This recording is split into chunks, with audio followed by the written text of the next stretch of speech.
Ya, sí era este. Ah, estás silenciada.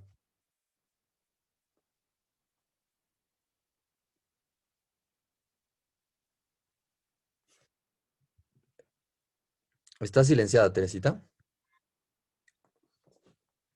Ya los admití. Perfecto.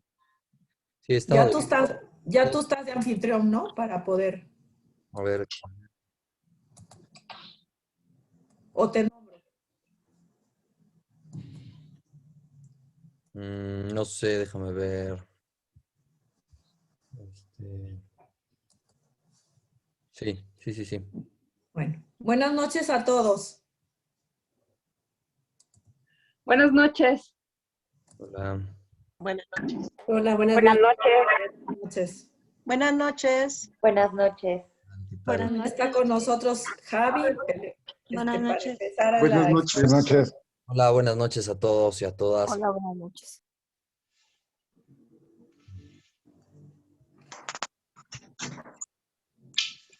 Buenas noches. Buenas Buenas noches. noches.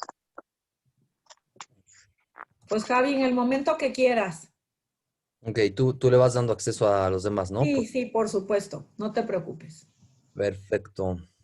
Bueno, pues hola a todos, hola a todas. Me da gusto volverlos a poder ver o sentir a lo lejos. Vamos a avanzar el día de hoy con algunas cosas que quise preparar.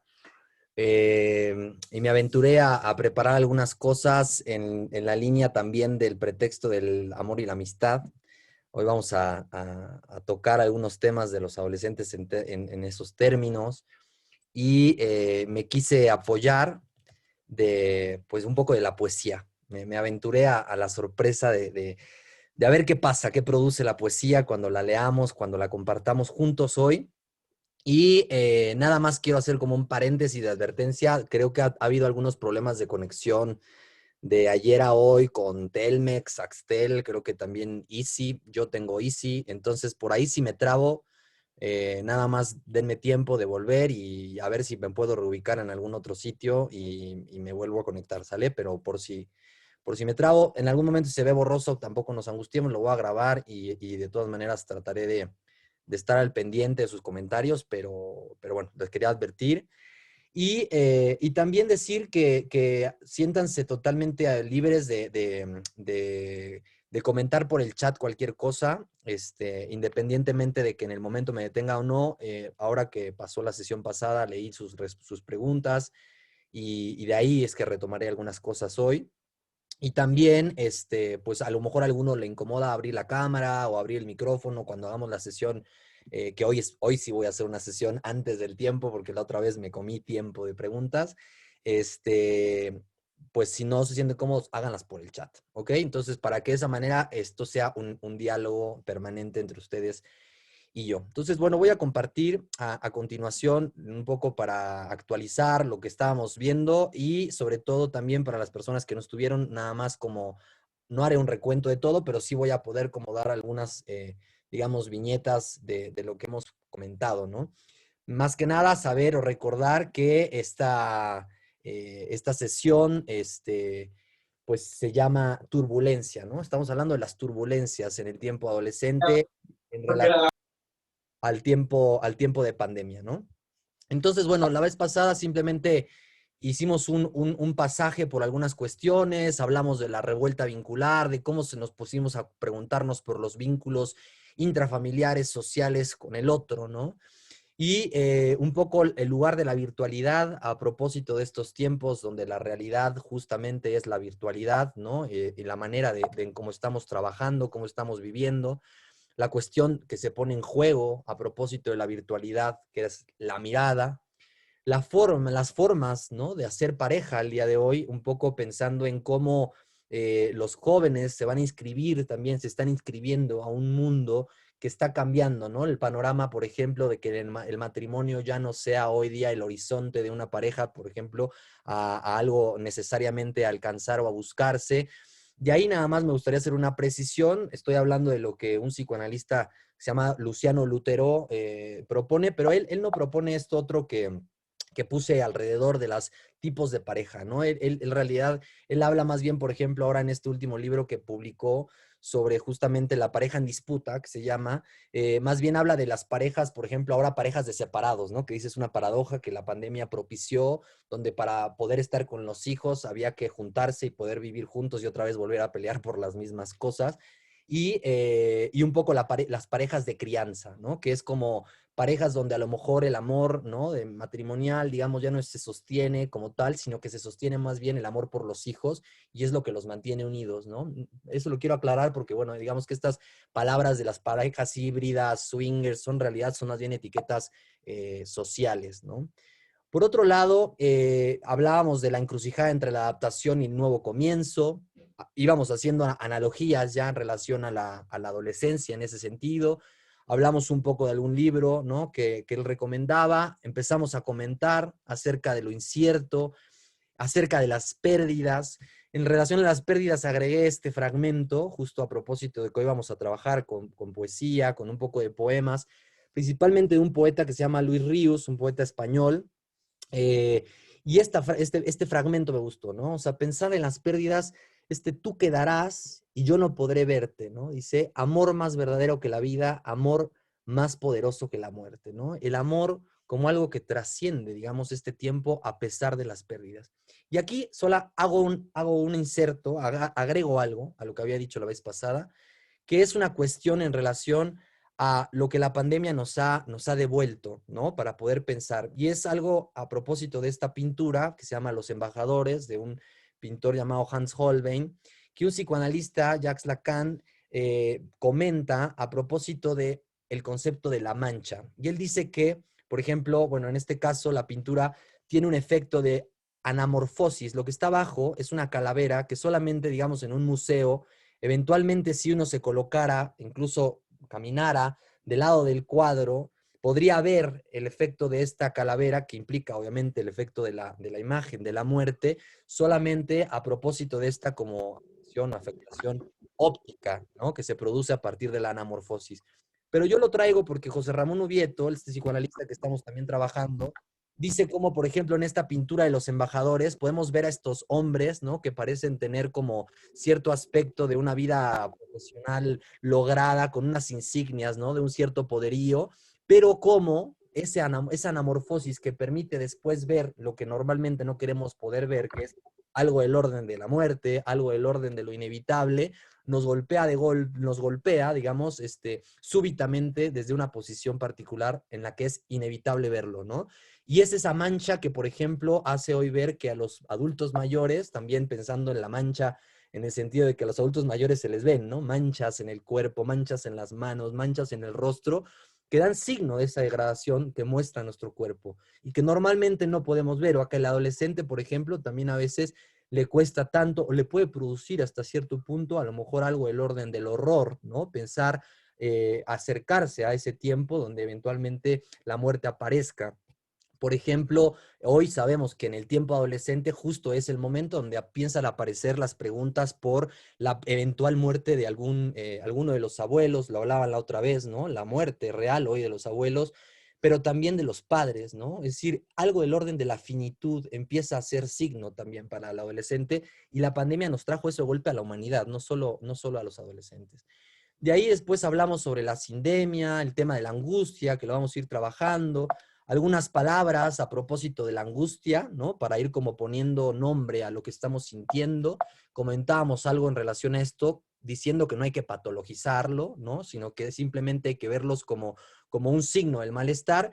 Y recomendábamos también un texto que no está todavía publicado, es muy importante decir, está por publicarse a finales de este mes, principios del próximo mes, pero bueno, ya hay algunas sesiones donde él ha podido dar algunas líneas, ¿no?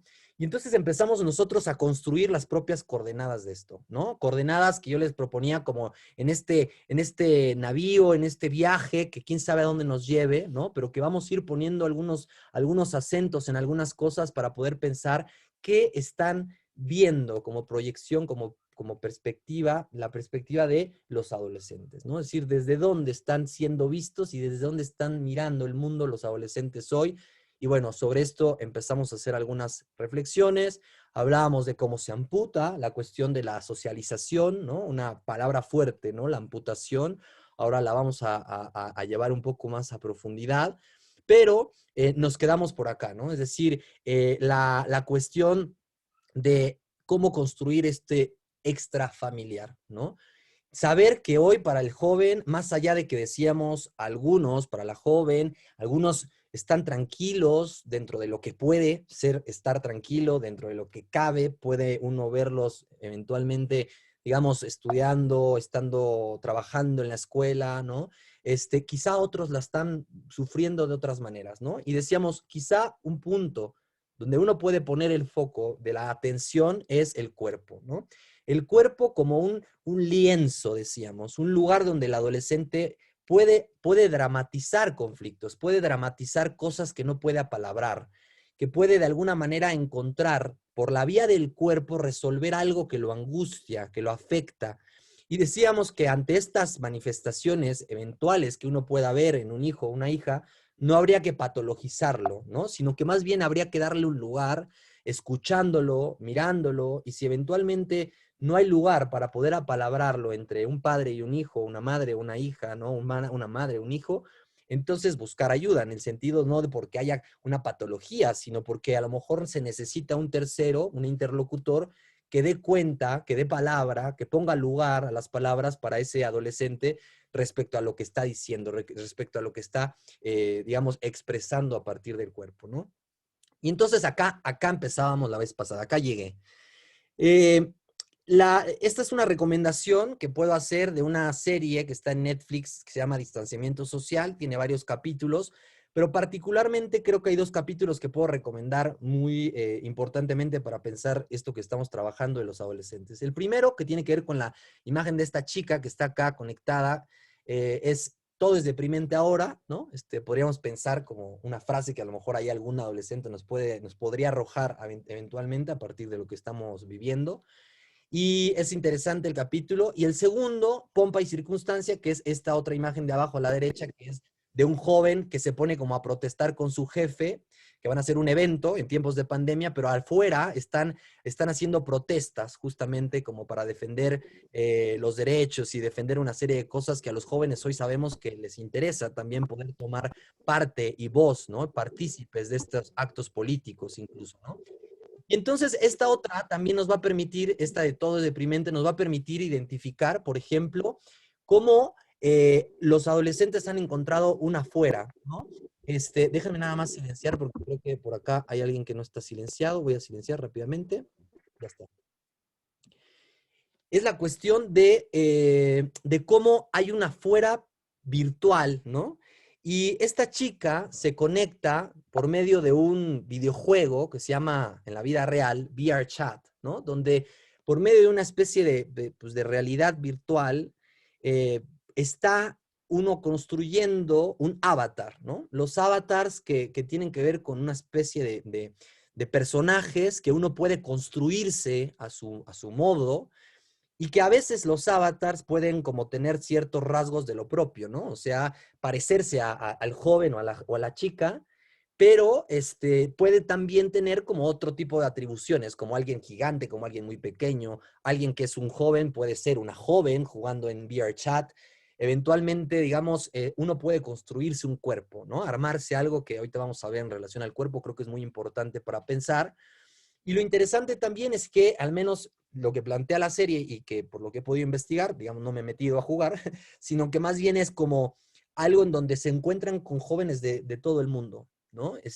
Jóvenes españoles, jóvenes de otros lugares, de otros países, de otros lugares del mundo y exploran territorios, acampan, tienen fiestas, hacen juegos, pueden ver películas, es decir, es como un punto de encuentro. Y la chica de esta serie se encuentra con un adolescente, con un joven que le gusta, y bueno, la verdad no les voy a spoilear, pero me parecería importante que si quieren la podrían ver. En terreno de lo que están pasando, chicos y chicas, probablemente de nuestras preparatorias, pensándolo así, hay dos plataformas que sé que están, digamos, propiciando ciertos encuentros, ¿no? Para los chavos y las chavas hoy en día. Una es esta aplicación que se llama House Party, ¿no? que es donde de alguna manera hay lugar a 8 chavos, nada más, hay espacio para 8 chavos, 8 personas, que normalmente son personas que pueden tener amigos en común, ¿no? Es decir, si yo tengo a 3 amigos, digamos, dentro de House Party, tienen la aplicación, y yo estoy hablando con una amiga o con un amigo, alguien de esos 3 amigos puede entrar, digamos, a mi reunión virtual, a este como tipo Zoom, como el que estamos haciendo ustedes y yo, pero si tiene un candadito, ¿no? Lo cual me parece genial, ¿no? Un candadito, la reunión nadie puede entrar, ¿no? Entonces algo se construye de una intimidad que pone límite, digamos, ¿no? Construye un adentro y un afuera, ¿no? Eso es lo que quiero ejemplificar como algo interesante, ¿no? Es decir, el adolescente puede a partir de eso construir un adentro y un afuera. Y ha sido muy interesante ver cómo algunos chavos dicen que de repente están, no sé, platicando con una chica, una amiga, y a veces se mete un amigo ahí y entonces pues se le ceba la relación o la cita, por así decirlo, con la amiga y se molestan, pero es interesante porque tiene que ver con algo que ellos, digo, no lo inventaron necesariamente, no sé quién lo inventó, no sé si fue un joven, no sé si fue un adolescente, pero lo que sí han inventado ellos es una forma de encontrarse a propósito de esto, ¿no? Una app que se llama House Party. Y la segunda que he escuchado, que sí tiene otras connotaciones, es Omegle, ¿no? Talk to Strangers, que implica una posibilidad de encontrarse, pero con jóvenes, como lo veíamos con el otro chat, de todo el mundo. Ahí sí los chavos me han dicho eventualmente que ahí, digamos, no hay filtro. Incluso puede haber un filtro. De hecho, en la plataforma, una vez que uno abre la página principal, de antemano advierten que los predators, ¿no? Los predadores pueden estar ahí, ¿no? O sea, hay peligros, digamos, en la red en ese sentido. Y lo interesante acá, lo que quiero señalar es que los chavos están conscientes de esos peligros. Muchos, la mayoría, están advertidos, digamos, de que eso que han llegado a ver, ¿no? Es como decir, no es que no se hayan metido y a partir de eso lo pueden contar, sino que han podido ver que eventualmente, no sé, se conectan y ya más ponen su edad, su género, y puede ser muy abierto y entonces arbitrariamente conectarle con alguien de Japón, alguien de Suecia, alguien de Islandia, alguien de cualquier otro lado del mundo, pueden acotarlo a rangos de edad o pueden acotarlo a intereses. Por ejemplo, hoy uno me decía, es que si tú le pones, no sé, en el filtro Spotify, entonces te van a conectar con alguien de todo el mundo que está interesado en escuchar Spotify, ¿no? Algo de música, ¿no? Y así puedes hacer como cierto filtro, ¿no? Que esto ya venía pasando, por ejemplo, en las apps de citas, ¿no? Cosas así. Pero digamos, aquí sí podemos ver dos mundos que pueden estar justo abiertos en la red. Por un lado, el House Party que está acotado, quizá que está un poquito más contenido, que implica esta cuestión del candado, y Omegle que está abierto al mundo, ¿no? Y que sí han dicho incluso que han encontrado, pues eventualmente, escenas pornográficas o sexualizadas en exceso, pero que también ellos mismos saben y se advierten de que es algo que quizá no conviene entrar. No lo digo para alarmar, sino más bien lo digo como algo que ellos mismos también pueden encontrar el límite en el afuera, ¿no? Como lo vivían de alguna manera previo al tiempo de la pandemia. De ahí que también podamos pensar la idea de las pantallas como refugio. Para algunos chavos, lo hemos dicho en algún otro momento, la pandemia, el confinamiento, aún prolongado, eh, ha representado algo en función de una posición singular. Es decir, a partir de una estructura psicológica particular de cada joven, es como cada uno vive lo que está pasando. Igual nos pasa a los adultos. O sea, cada uno sufre o vive esto de una manera particular a partir de quién es, cómo es, ¿no? Y qué elementos psicológicos tiene. Pero antes demonizábamos, digamos, las pantallas, ¿no? Hablábamos del tiempo que pasaban, los debates eran en función de si convenía o no, cómo acotarlas, cómo delimitar, cuando hoy de alguna manera se volvieron inherentes a la vida cotidiana de los adolescentes, si de por sí ya lo eran, ahora también de alguna forma es lo que sostiene, los ayuda a refugiarse y a sostenerse con algo. Por ejemplo, con la escuela, ¿no? Un salvavidas en donde todavía en la escuela, aunque sea por Zoom, pueden encontrarse con otros, con un maestro que transmite una pasión, con jóvenes que puedan plantear algunas dudas, con intercambio, ¿no? Es decir, de alguna manera se volvió algo en donde poder refugiarse. Para los padres, en el caso, por ejemplo, de los menores, a veces pues la posibilidad de seguir trabajando mientras los niños están ocupados. Para los jóvenes, también una manera de poder, aún a pesar de estar en una situación muy difícil, de un encierro particular en el hogar, poder encontrar una posibilidad aún afuera, ¿no? También es cierto que ha sido muy interesante, ¿no? Nos dice José Ramón Ubieto, la creación, la creatividad, ¿no? De los chicos a partir del uso de las pantallas. En algunos casos ha sido extraordinaria lo que han podido hacer, videos, ediciones, ¿no? Fotografías, ¿no? Han sido cosas muy interesantes.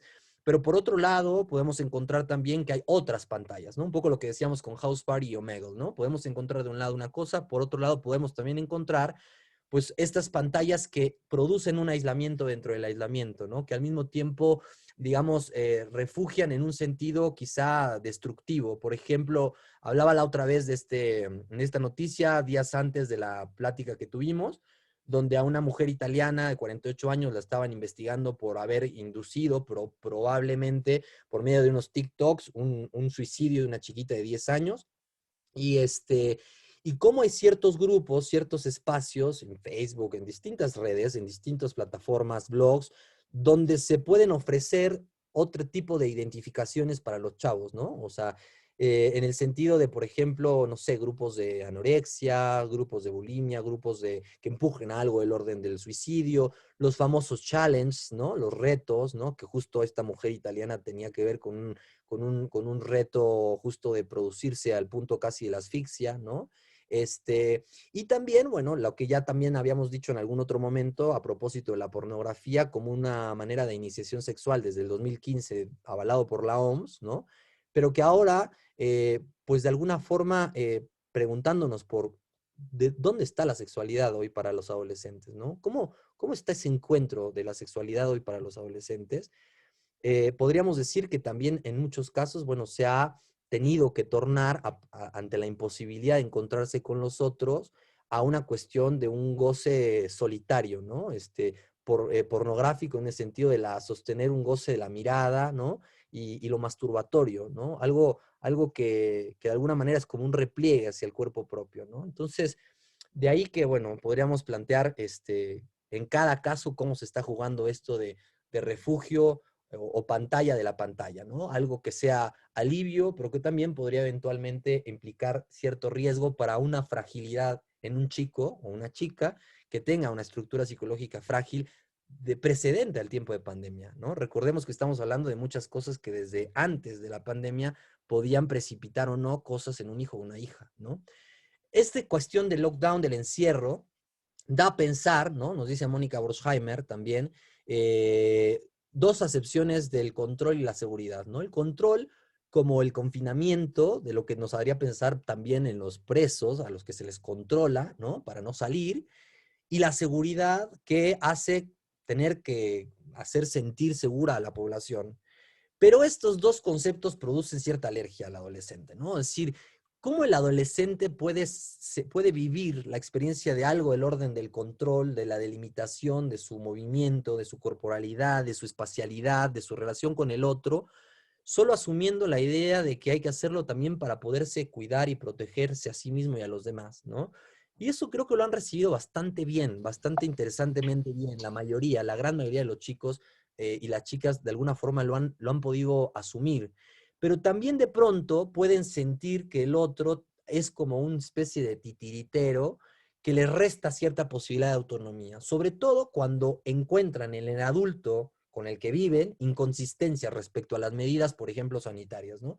Ahí donde un adulto puede decirle, no, no quiero que veas a tal amigo o tal amiga, pero eventualmente un adulto puede, digamos, autorizarse a ir a ver a la hermana o al hermano o a la mamá, digamos, con la negación de que eso también implica cierta posibilidad de contagio, cierto riesgo, ¿no? Para los otros o para uno mismo, ¿no? Habría que ver otra vez en cada caso, pero en algunos casos esa es la experiencia a partir de donde el adolescente ve cierta inconsistencia, donde no aplica lo mismo que el otro me está diciendo como una regla para ese otro que me la está imponiendo, ¿no? Entonces, de ahí como ubicar cómo se juega, digamos, eso hoy en día para cada uno y cada una.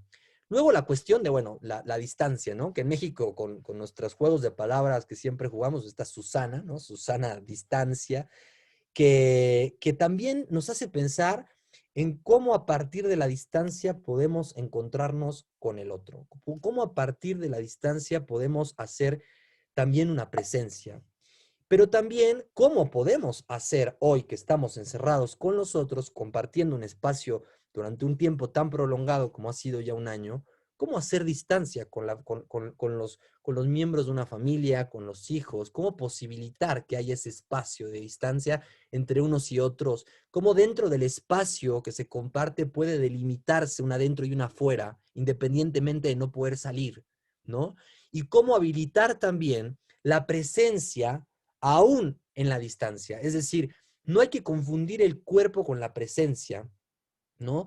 El cuerpo con la presencia en el sentido de que se puede estar en un lugar y al mismo tiempo no estar. Es decir, es algo que a veces los adolescentes llegan a quejarse, me toca escuchar respecto a decir, bueno, mis padres están, pero pues no es como si no estuviera mi papá en casa, ¿no? Es como si no estuviera mi mamá en casa, porque no hablamos, o porque no me pela, o porque está trabajando, o porque está siempre con su celular.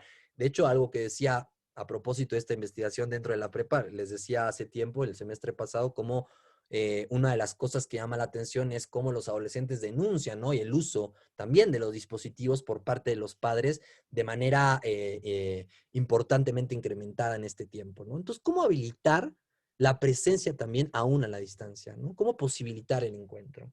Entonces, bueno, de ahí que vamos a empezar con esta poesía que quiero irlos acercando.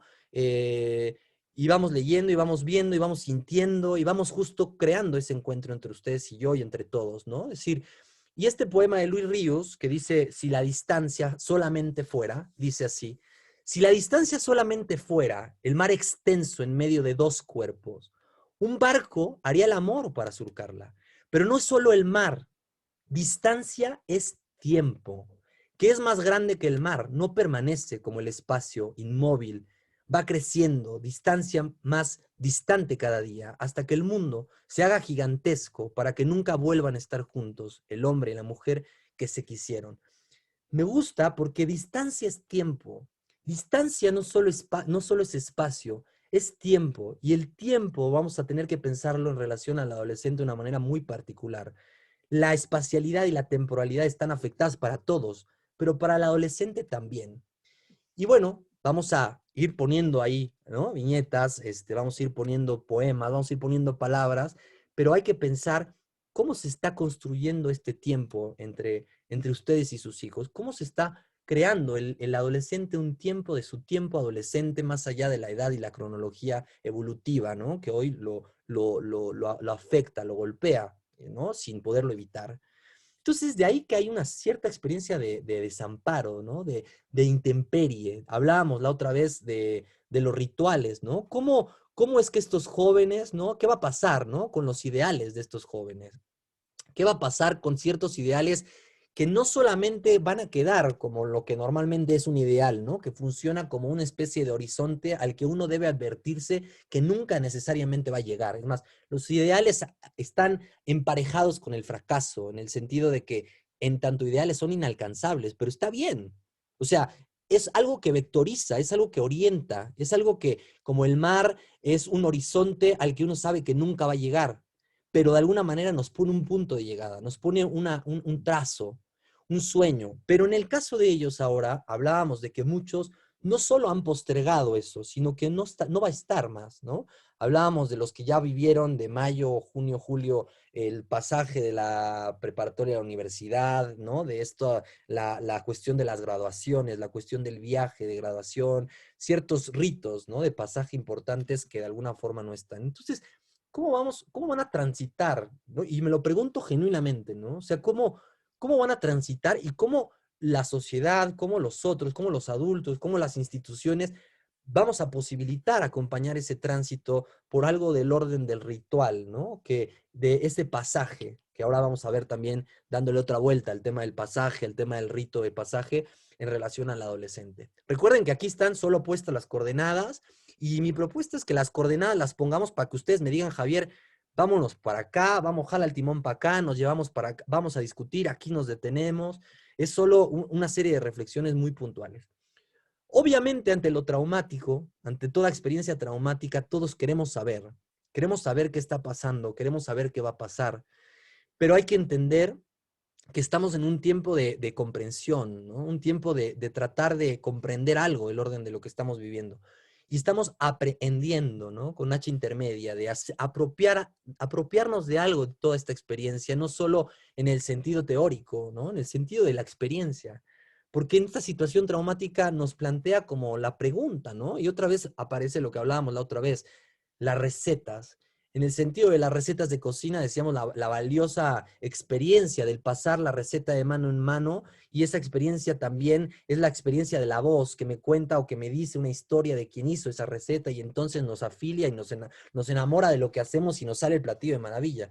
Pero en esto, que no hay experiencia previa de alguien que nos pueda contar algo respecto a lo que se está viviendo, entonces hay que aceptar que no hay una receta y que hay que inventar, ¿no? Que no hay un manual de cómo vamos a trabajar con lo que se está mostrando, con lo que les estoy contando, ¿no? Es decir, está aconteciendo, así como yo ahora doy con ustedes esta sesión, he visto cientos de sesiones de webinars, de conferencias, y ustedes igual, tratando de ponerle algo de saber a lo que estamos viviendo, ¿no? Y hay un punto de querer, ¿no? De querer. Y ese querer está bueno porque estamos tratando de poder como llegar juntos a construir algo que no sabemos para dónde va a virar. Pero lo atroz, ¿no? Tomando a Joaquín Sabina, ¿no? Sería no querer saber a nada de eso, ¿no? Sería no querer saber quién eres, dice el agua pasada, ¿no? Tierra quemada. No querer saber lo que veíamos en la pintura de Holbein de la anamorfosis, no querer saber algo de eso, de ese punto límite que es real para todo ser humano, pero que también nos relanza la posibilidad de vivir otra vida, de vivir otra cosa, de lo que antes estábamos haciendo, no para volver a lo de antes, ¿no? Que ahora la vamos a ver, sino para ver qué hay hacia adelante. Y de ahí que el adolescente tiene algo que a mí me gusta mucho sobre la posibilidad de trabajar con adolescentes, es esto, ¿no? Este recoveco, este regateo, esta habilidad del adolescente, digamos, no en el sentido cognitivo, sino esta posibilidad inventiva de encontrar una salida creativa ante distintas encrucijadas de la vida. No solo la que atraviesan, sino también las que socialmente a veces pues los países, las sociedades les obligan a atravesar. Pero también hay algunas otras falsas salidas, ¿no? Hay que decir que también están esas falsas salidas. De ahí que pongamos a pensar esta turbulencia adolescente. Y la turbulencia, como lo hablábamos al inicio, digamos, yo lo tomo de un concepto, de un libro, ¿no? Que se llama así, Adolescencias, Trayectorias Turbulentas, que bueno, lo podrían ustedes leer, sobre todo porque habla mucho no solo de adolescencias con problemas, ¿no? Sino más bien justo de lo que estamos trabajando, ¿no? Lo propio de lo que es ser adolescente, atravesar este tiempo, ¿no? Entonces vamos a ir ahora, esta sesión, vamos a irnos adentrando a ciertos puntos, diría yo, los pondría como subtemas, ¿no? Dentro del texto que estamos escribiendo juntos, y vamos a ir subrayando estos puntos. Le puse letras ahora porque ya me fui con los números romanos, los números, ¿no? Y ahora vamos con las letras, ¿no? Vamos a hacer un abecedario de lo adolescente, ¿no? Y la primera letra que se me vino fue la importancia de pensar acerca del cuerpo en el adolescente, ¿no? Es inevitable no hacerlo. Y de ahí traigo este fragmento del poema de Luis Ríos que dice, llegó aquí después. Llegó aquí después o antes, a destiempo, erró los caminos y los paralelos y los meridianos, los mundos enteros. Él iba a otro mundo.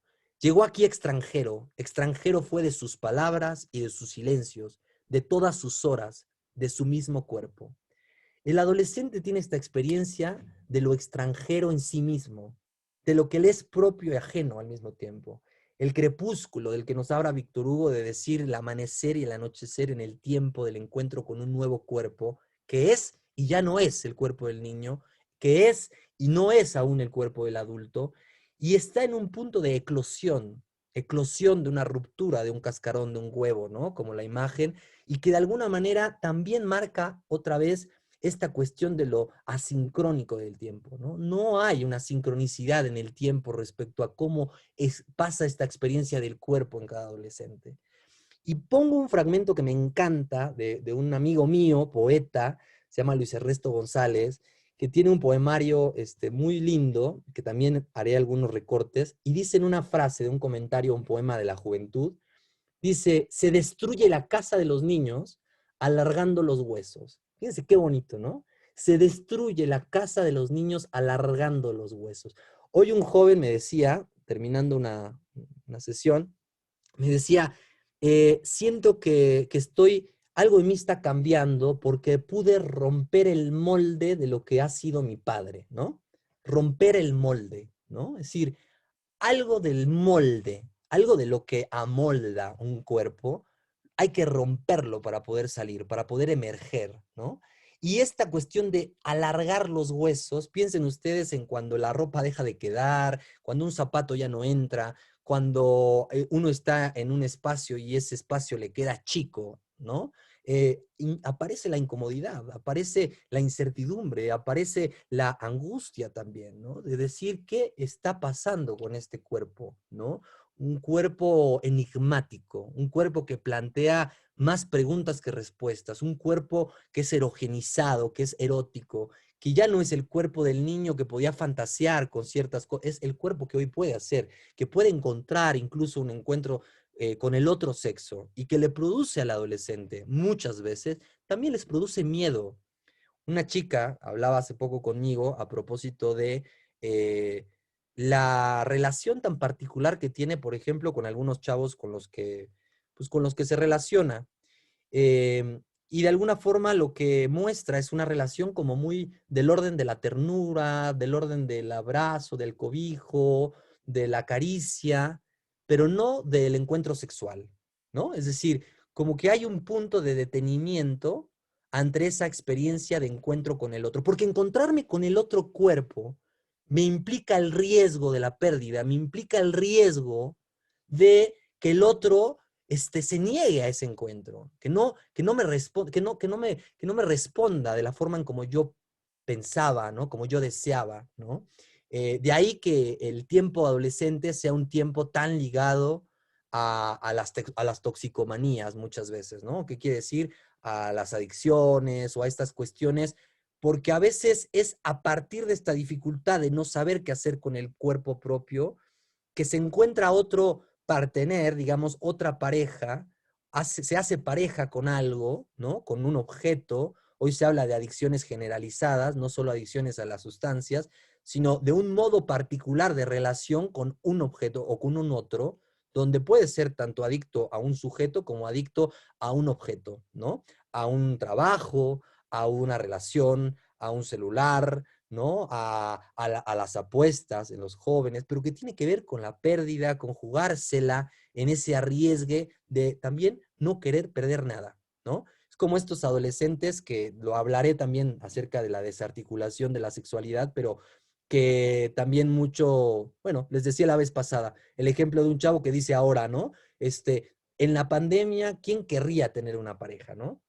Es decir, es perder el tiempo para ese joven a tener una pareja, pero en realidad, es decir, yo me pregunto por las experiencias amorosas que podría haber dentro de la cuarentena, ¿no? Es decir, ¿qué se va a escribir de las experiencias de estos chicos a propósito de la experiencia del amor?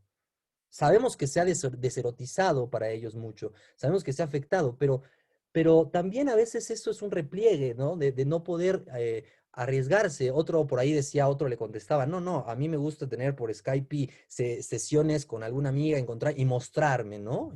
Y ahí le decía yo, bueno, ¿y qué te gusta mostrar de tu cuerpo o de ti, ¿no? Y todos se reían, ja, ja, ja, ¿no? Como que qué me gusta, y empezaban a cotorrear. Porque claro, el cuerpo está implicado ahí donde uno se muestra, uno se expone, ¿no? Se expone, ¿no? Ahí está la cuestión del cuerpo. Entonces, esta es la primera como letra, digamos, que pondría sobre las IES.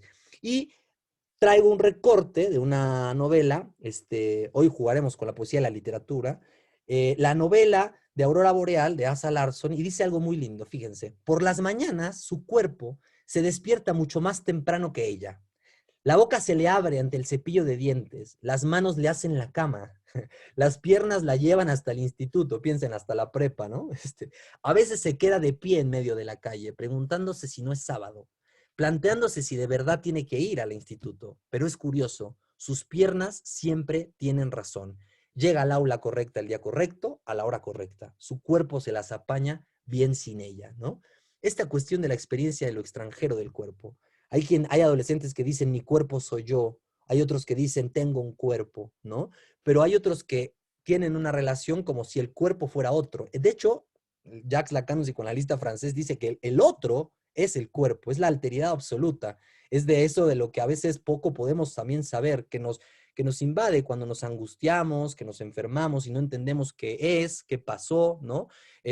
Pero fíjense qué bonito esto, ¿no? Es decir, y pienso en los chavos de verdad, en la prepa cuando llegan a veces justo como si el cuerpo los llevara, ¿no? No iban ellos llevando al cuerpo, sino son llevados por un cuerpo, ¿no? Son tomados por un cuerpo. De ahí el cuerpo y la relación con la imagen me parece fundamental. Y pongo la imagen de la metamorfosis de Narciso, de Salvador Dalí, porque bueno, creo que importa pensar algo del orden del narcisismo y de la eclosión, es decir, de la salida de ese punto del cuerpo propio para el encuentro con el otro. Pero en ese encuentro con el otro me encuentro con el reflejo también de mi propia mirada, de mi propio cuerpo, de mi propia imagen. En psicoanálisis hay un estadio que llamamos el estadio del espejo, ¿no? Que Lacan decía que era, ¿no?, entre los 6, ¿no?, y los 18 meses de edad del bebé, ¿no? Estamos hablando de un tiempo muy temprano, donde se construye una imagen, donde se va a construir algo de esta imagen que antes era para el bebé. Piensa en una imagen fragmentaria de su propio cuerpo, ¿no? Esta experiencia de los bebitos comiéndose sus manitas y sus piecitos, o sea, como que el cuerpo se tiene que ir armando de a poco. Y la imagen se va a construir a partir de que el otro le diga al chiquito, ese eres tú, ¿no? Esa eres tú. Y esa imagen que el otro me da como mirada, no solo como espejo, sino como mirada, como que me ve desde un lugar, me da una imagen, me construye algo de esa imagen. En la adolescencia, esa imagen se va a reeditar. Necesita pasar por, digamos, un trabajo de edición, como un texto, ¿no? Volver a poner en cuestión esa imagen. Y ponerse en cuestión esa imagen es ponerse en cuestión qué soy para el otro también, ¿no? ¿Qué soy para mis padres? ¿Qué he sido para mis padres? ¿Qué significo? ¿Qué lugar tengo para ellos, ¿no? ¿Y qué lugar tengo para los otros? ¿Qué lugar tengo ahora para el mundo, para el afuera, ¿no? Y de ahí este fragmento, que además es muy bonito porque se llama A mi hijo, parece que, bueno, pues le pone el mismo nombre a Luis Ríos, pero dice, dentro del fragmento del poema que a mí me gustó, fue, pero tú serás tú, le dice. Ya lo has sido desde el primer momento, y por serlo, no importa lo que hagas, lo que pienses, por solamente ser tú, Luis. Ponemos el nombre de cada uno de sus hijos, ¿no? Sus hijas. Ya eres, para mí, más que yo, más que mi mismo nombre, más que mí mismo, ¿no? Es decir, cuando un padre puede darse cuenta, aceptar que un hijo no le pertenece, estamos, creo, en un momento muy importante de la relación que se puede construir a partir de una relación entre un padre y un hijo. Cuando digo padre, hablo de la madre y hablo del padre. Es decir, estoy pensando en cuando no se trata de el mí o de mío o del mí mismo, de la igualdad, de la identidad, ¿no? Como algo igual, sino como la posibilidad de decirle a un hijo, este eres tú y tú no soy yo, somos distintos. Y ahí hay un atravesamiento por algo que hoy también muy hermosamente me decía un chico, es que me doy cuenta, decía, que yo soy la mezcla de mis padres, ¿no? Y me pareció muy bonito porque la mezcla, yo le decía, es otra cosa. Es decir, la mezcla es, si se mezcla el azul con el amarillo, no es azul ni amarillo al punto de la mezcla, es el verde. El verde es otra cosa, no es ni el azul ni el amarillo, ¿no? Aunque tenga el mismo apellido, aunque tenga los mismos apellidos, no es, porque tiene un propio nombre. Incluso llamándose igual, el nombre no es el mismo. El hombre no es el mismo, ¿no? Y eso me parece fundamental para pensar una relación de juego de distancias y miradas con lo que es un hijo o una hija para uno como padre, como madre, en esa construcción de lo que se va armando de una imagen, que pensemos, ¿qué está pasando? ¿Qué se detuvo? ¿En qué tiempo estaba en esta irrupción de la pandemia cada hijo y cada hija respecto a la construcción de esa imagen, ¿no? Esta pregunta me parece crucial. Ahora pienso en este concepto filosófico que es la heteronomía. Lo traigo nada más como para ir metiendo algunas cosas. Voy poniendo ahí cuestas del adolescente, pero vamos atravesando por la pandemia y vamos atravesando lo que transversalmente le va pegando también al joven, ¿no? Levinas tiene este concepto y dice que hay 3 hilos fundamentales, y ahorita explicaré por qué lo traigo. Es el tiempo como el hilo del tiempo es el tiempo que es el tiempo del otro, ¿no? Hay un tiempo que siempre estuvo antes que cada uno de nosotros.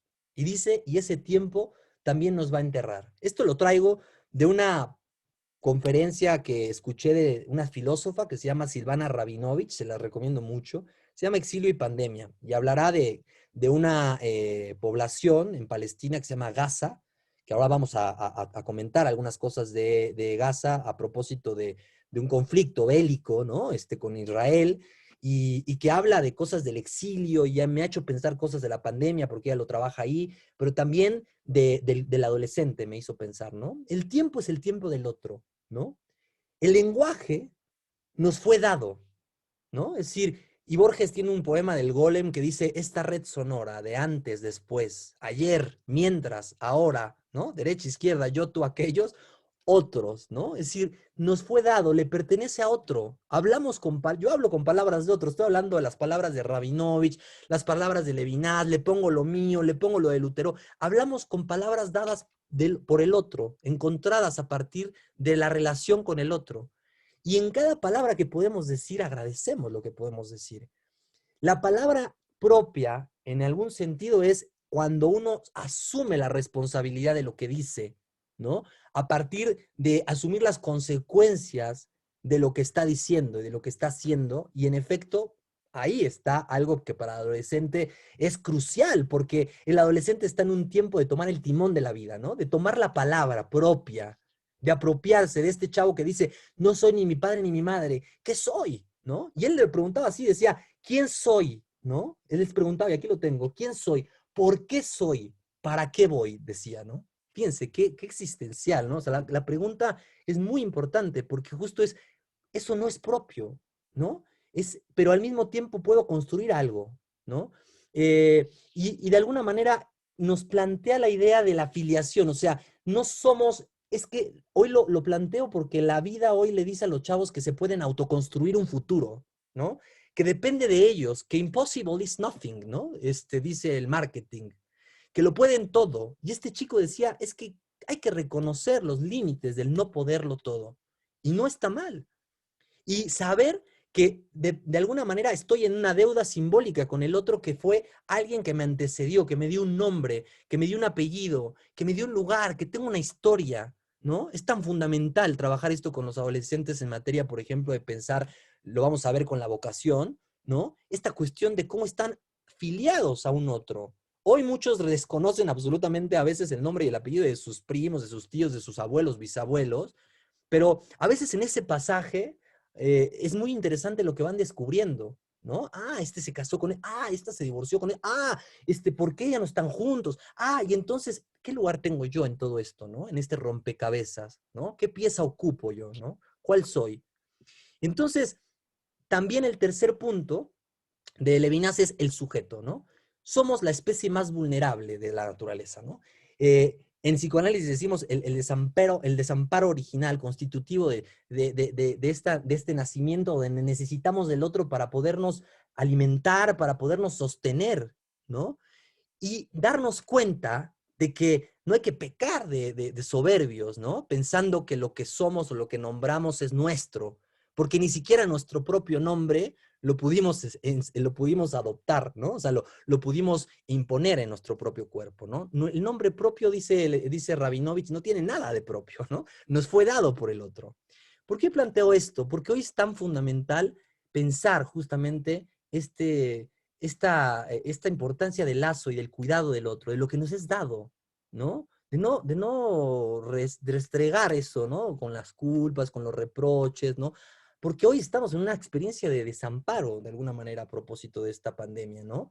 De que lo ominoso, lo siniestro, esto que irrumpe violentamente, ¿no? Disruptivamente y amenaza, se suma no con la fantasía o con algo eso que puede ser dañino para mí, sino con un peligro real que me produce, con lo que hemos hablado, una incertidumbre. Y en el adolescente, esto me parece que sacude cuestiones que tienen que ver con su sexualidad y con la relación que tienen en particular con la muerte, ¿no? Es decir, cómo a partir de reconocer que somos seres hablantes, hablados por las palabras del otro, ¿no? sexuados por ese lugar, ¿no? Esa toma de posición, ¿no? En algún punto sexuada, ¿no? Una posición respecto al otro, inmortales, finitos, nos plantea una pregunta por, bueno, ¿hacia dónde va a ir? ¿Hacia dónde vamos, no? Y es justo lo que él decía, bueno, este chavo, ¿hacia dónde voy, no? ¿Para qué voy? ¿No? Es la pregunta, ¿no? Entonces, creo que es muy importante darle un lugar a este tiempo, como pensar este desamparo constitutivo que se vuelve a aparecer, ¿no? Que nos vuelve como a dar una sacudida y al adolescente le está haciendo pensar, yo creo, un montón de cosas de esto en relación a esta experiencia. Ahora, por ejemplo, en la muerte hemos visto cómo ellos se han cuidado, muchos se han cuidado bastante, han cuidado mucho de los otros. Y también, por ejemplo, en esta investigación que hice de los adolescentes en tiempos de pandemia, al menos hasta el primer semestre, los afectos, decía una pregunta, ¿no? ¿Cuál es el afecto que más has experimentado, la emoción? Y era la frustración. El miedo, curiosamente, era la menor. Yo creo que tiene que ver también con lo que la otra vez hablaba, justamente platicábamos y decían ustedes mismos, ¿no? Es decir, hay algo del orden de la omnipotencia que se juega en el adolescente, ¿no? De la negativa respecto a la posibilidad de la muerte, ¿no? Y sí, hay una fantasía, ¿no? De ese orden y creo que en algún momento lo he mencionado también. Pero también es cierto que también el miedo se juega, o la muerte se juega en un sentido simbólico para ellos, ¿no? Acuérdense que estamos hablando de la muerte de un cuerpo infantil, del término, de un tipo de relación con el otro, ¿no? Entonces, también eso importa considerar, ¿no? También hay miedo al encuentro con el otro, ¿no? También hay miedo a que ciertas relaciones terminen, ¿no? A que él quede desamparado, ¿no? O ella, ¿no? Es muy importante. De ahí relaciono la cuestión del desamparo, lo que habíamos hablado de la amputación, con esta imagen, en relación a el cuidado, las normas, ¿no? Esto del cuidado y los límites de lo que ahora el confinamiento también ha tenido que hacer para ustedes, ¿no? ¿Cómo hacer que un adolescente, una chica, acepte o entienda los parámetros que se ha puesto y que hemos hablado de que no lo impusieron ustedes como papás, sino el virus mismo puso las reglas del juego, ¿no? Entonces, ¿cómo construir una autoridad para un adolescente, para una chica, para un chico hoy, ¿no? Para un hijo?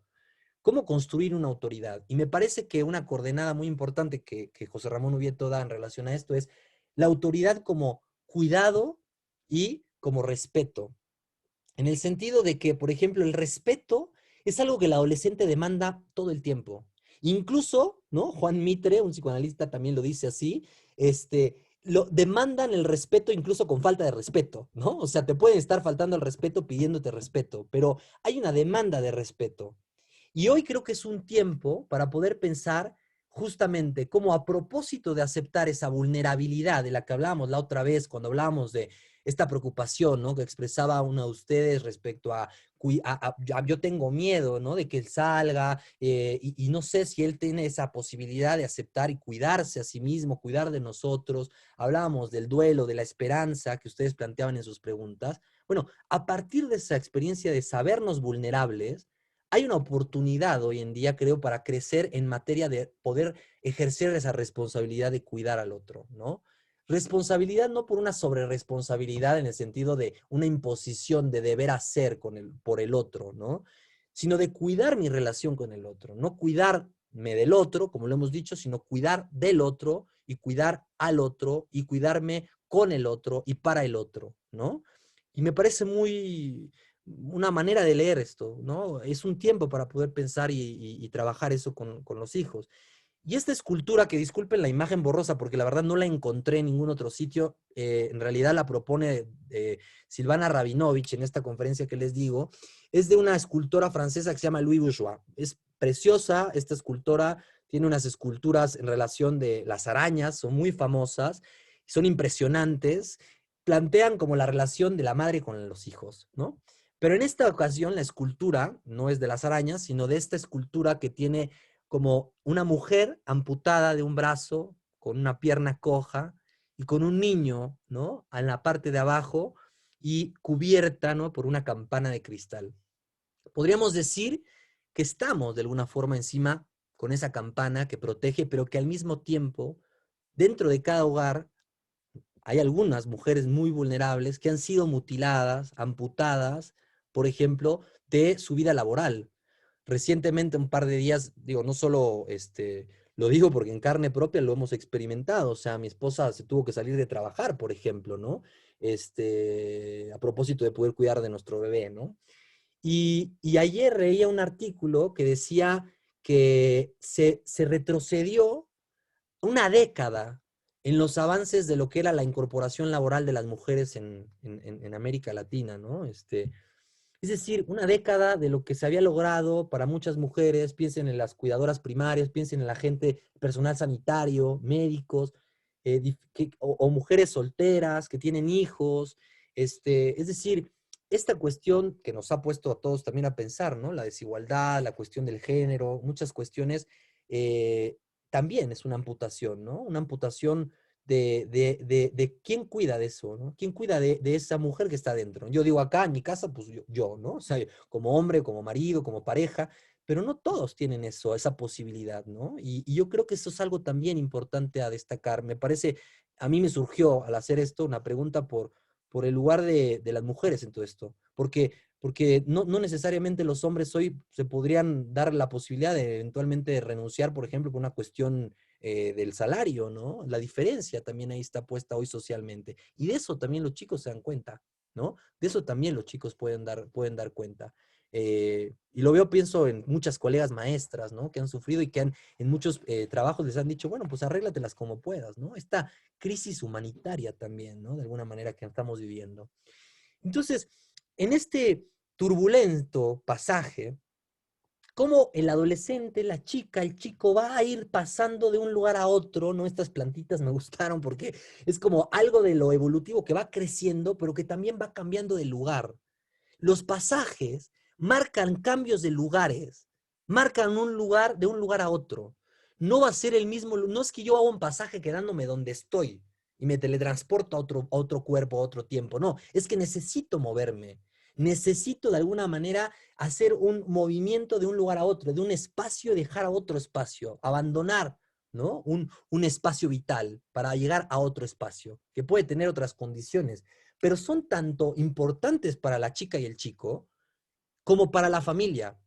Piensen ustedes en algo que produce un movimiento en una estructura, en una dinámica, y al mismo tiempo eso genera un movimiento interno, ¿no? La elección, por ejemplo, de una vocación, a veces una profesión en un chico o una chica, a veces viene a sacudir una serie de entramados familiares, porque a veces hay ciertas profesiones que vienen a poner en cuestión una dinámica familiar, ¿no? Que vienen a poner en cuestión una pregunta de lo familiar, que vienen a poner en cuestión una pregunta que no se ha podido responder el chico o la chica. Por ejemplo, yo lo he escuchado en alumnos o en pacientes que llegan a plantearse la posibilidad de estudiar, ¿no? A veces psicología o a veces medicina, porque hay algo del orden del cuidado del otro que no pudieron alcanzar, ¿no? Digamos, a poder tramitar, o a veces, pues no sé, la pregunta por una enfermedad, por algo de lo que es inevitable para ellos, ¿no?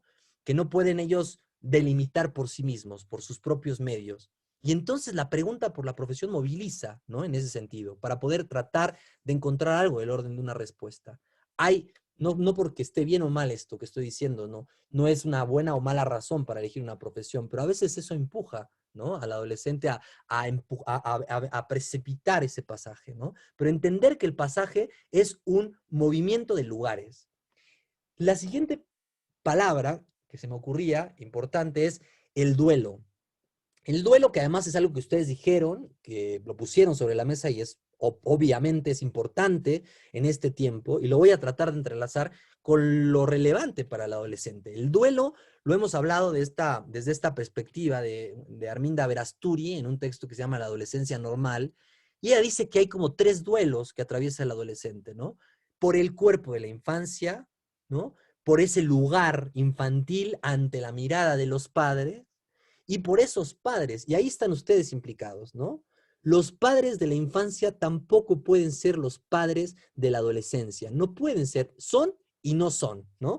Son y no son esos padres ya no son ese padre o esa madre con esa misma relación con ese hijo o esa hija que es y no es al mismo tiempo el mismo hijo, hija, y tampoco tiene y no tiene al mismo tiempo el mismo cuerpo. ¿Se dan cuenta cuántos pasajes, digamos, hay que atravesar elaboración. Y ahí creo que ahí conviene preguntarse y recordar, porque siempre nos produce amnesia la adolescencia y la infancia, ¿no? ¿Cómo fue este pasaje para cada uno de ustedes, ¿no? ¿Qué preguntas irrumpieron en un cuerpo infantil en la pubertad, cuando ese golpeo de la pubertad, que es justamente la experiencia real de todos estos cambios en el cuerpo? ¿Qué respuestas dieron a eso? ¿Cómo se respondieron a esas preguntas? ¿Las pudieron desplegar? ¿Hubo otro que los escuchara? O algo, o los pares, ¿no? Los amigos, las amigas muchas veces son quienes escuchan todas estas historias, ¿no? Eh, pero es muy importante que podamos ver cómo la adolescencia, al menos desde la lectura de lo que a mí me hace trabajar desde el psicoanálisis, es la respuesta de estos cambios reales en el cuerpo del niño, ¿no? Del puberto, en el cuerpo. No es necesariamente solamente una construcción social, no solamente un concepto social, no es una etapa etaria nada más, es una respuesta, es un síntoma, es una forma de responder a lo que angustia ante esos cambios. Ahora, ¿qué pasa hoy que los chicos atraviesan este duelo, pero al mismo tiempo estamos en tiempo de duelo, en la pandemia, ¿no?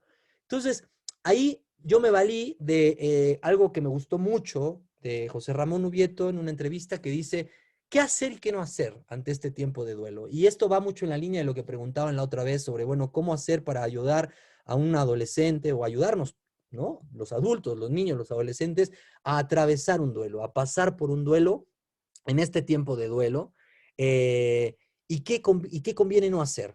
Entonces, me pareció como muy, muy puntual. La primera cosa que no hay que hacer, dice él, es enfrascarnos en la nostalgia.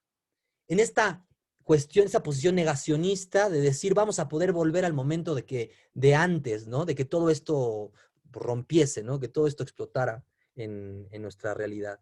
No hay que pensar en eso, ¿no? No es una añoranza por los tiempos anteriores, ¿no? Yo creo que es un punto donde ya hay que pensar, ¿no? Desde otro lugar. Y él lo que dice es, quedarnos atrapados en la nostalgia nos puede paralizar, porque nos puede producir el suspender todo lo que teníamos en puerta, que también es algo como muy importante que habían dicho ustedes, ¿no? O sea, ¿qué va a pasar con los proyectos futuros? ¿Qué va a pasar con los proyectos de estos adolescentes, ¿no? ¿Cómo hacer para abrir un espacio para que el adolescente pueda abrir y desplegar algo del orden de este proyecto de vida, por ejemplo, ¿no? Bueno, suspender todo sería paralizarnos. No hay que suspenderlo todo. Ahora, ¿qué sí podemos entonces hacer? ¿Qué sí conviene hacer? Y ahí dice, por un lado, seguir manteniendo el encuentro con los otros, ¿no? Y esto para los adolescentes lo hemos visto, es vital, pero también para nosotros. O sea, realmente es súper importante este momento que estamos pudiendo eventualmente tener, ¿no? De encuentro, de que podamos conversar, de que podamos pensar, de que podamos hablarnos, ¿no? Es vital y es importante mantenerlo. También no renunciar, dice él, a los placeres cotidianos, ¿no? Y él dice, el miedo y la culpa engordan la renuncia, en el sentido de que ahí donde más uno sacrifica, renuncia, aparece, digamos, más engordada, ¿no? Esta culpa también, ¿no? Culpabiliza la renuncia a veces, culpabiliza el sacrificio. Es como, digamos, pensar que a veces las peores atrocidades también se hacen digamos, en pro de las mejores intenciones. Pienso en los hijos, ¿no? Es decir, en mi experiencia clínica y a veces escolar, también puede uno dar cuenta a veces de cuando un padre o una madre exponen algo del orden del sacrificio por el bien del hijo, ¿no? Muchas veces es a costa de su propio deseo como hombre o como mujer. Es reconocer que cuando uno es padre, digamos, no solo es padre, o no solo es, digamos, los habita un deseo de un hijo, también está el deseo de la pareja, también está el deseo de la profesión, también está el deseo de un hombre y una mujer, que no se puede olvidar, digamos, que ahí está, ¿no? Y a veces es, digamos, muy contraproducente, aunque pensemos al revés, el querer sacrificar algo por los hijos, ¿no? Es decir, hago esto porque tuve que dejar, por mi hijo, por mi hija. Eso, digamos, lo digo, por ejemplo, ahora escuchaba una pareja que consultaba por una situación donde justo a propósito de la pandemia, digamos que ya traían una serie de problemáticas anteriores, pero el hombre decía algo así como, es que está muy difícil, decía, porque eventualmente pues ya no somos pareja, vivimos juntos pero no somos pareja, un poco lo que decía Lutero de las parejas separadas, ¿no? Y decía, bueno, es que más bien realmente lo que hacemos es estar por nuestros hijos, porque queremos lo mejor para ellos. Y yo nada más le pregunté, me lo pregunté a mí, porque no se lo pregunté en ese momento, era la primera entrevista, no quería ser muy violento, digamos, en mi intervención, pero fue como de, bueno, ¿y qué le hace pensar que de alguna manera esta dinámica de pareja, ¿no? No implica también algo que, pues, al verlo un hijo o una hija, le va a hacer bien, ¿no? Es decir, ¿qué le hace pensar que eso hace bien a un hijo, ¿no? Ver que hay una pareja que ya no se llevan bien en casa, ¿no? Y que solo se sostienen por el amor a los hijos, pero no por el amor entre uno y otro, ¿no? Es decir, una pregunta, no digo que tenga yo la respuesta, pero me hizo preguntármelo. Entonces, ¿qué sí podemos hacer? Pasar de la impotencia a la imposibilidad. Lo habíamos hablado y alguien en el chat dijo, oye, podríamos detenernos en la slide de la incertidumbre, donde habló de la cuestión del saber, de lo no saber, de lo que se puede o no se puede saber. Bueno, ahí creo que volveríamos al punto, ¿no? La impotencia a la imposibilidad. La impotencia es un efecto, es un sentimiento, ¿no? Es algo que de alguna manera se padece y nos puede hacer sentir inmovilizados. Por ejemplo, en los sueños, cuando uno sueña que algo, que no puede correr, o que no puede gritar, o que no puede escalar algo, ¿no? Y produce esa angustia, eso es algo del orden de la impotencia, eso que no podemos hacer. Pero la imposibilidad es que a partir de ciertas cosas que no puedo, no solo yo hacer, sino no se puede hacer, hay que ver qué sí es posible dentro de eso. Es decir, qué posibilidad hay de hacer con lo que no se puede, ¿no? Hay algo que hoy de alguna manera nos restringe la movilidad, nos restringe la comunicación, nos restringe la forma de encontrarnos, pero ¿cómo sí podemos encontrarnos? ¿Cómo sí podemos hacer algo de alguna manera a partir de la situación actual, ¿no? Esa imposibilidad, por ejemplo, tiene que ver con la experiencia de los padres de que cuando un padre se propone quererle decir, digamos, o explicar algo del orden de la sexualidad al adolescente o a la chica o al chico, no puede. Ningún padre puede explicarle la sexualidad a los adolescentes. Ningún educador. No alcanzan las pláticas sobre educación sexual, sobre todo esto. ¿Por qué? Porque no se puede dar cuenta de la experiencia singular de eso. Esa experiencia ustedes, nosotros, la atravesamos para poder esbozar algo del orden del entendimiento. Pero no es posible, digamos, transmitir una explicación de esa experiencia, porque es a partir de la experiencia que uno la atraviesa y algo del entendimiento cree uno que puede esbozar.